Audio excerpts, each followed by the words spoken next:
এদেশ তোমার আমার নয়তো কারো একার। এদেশ তোমার বাবার হলে এদেশ আমার দাদার। এদেশ তোমার বাবার হলে এদেশ আমার দাদার।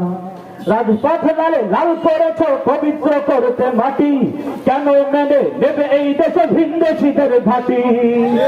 রাজপথ লালে লাল করেছ পবিত্র করতে মাটি, কেন মেনে নেবে এই দেশে ভিনদেশীদের ঘাঁটি? নকল বন্ধু সাজা যদি কে হতে দখলের তরে, যুদ্ধ আবার করতে হবে দেশ রক্ষার তরে। জাগো জাগো জাগো জাগো জাগো জাগো জাগো বন্ধু এবার। এদেশ তোমার আমার নয়তো কারো একার। এদেশ তোমার বাবার হলে এদেশ হাত রাখার। ঠিক কিনা? রেজাউল করিম গর্বে মোদের সোনার বাংলাদেশ। ফয়জুল করিম বাতিলের দম করে দিবে নিঃশেষ। রেজাউল করিম গর্বে মোদের সোনার বাংলাদেশ।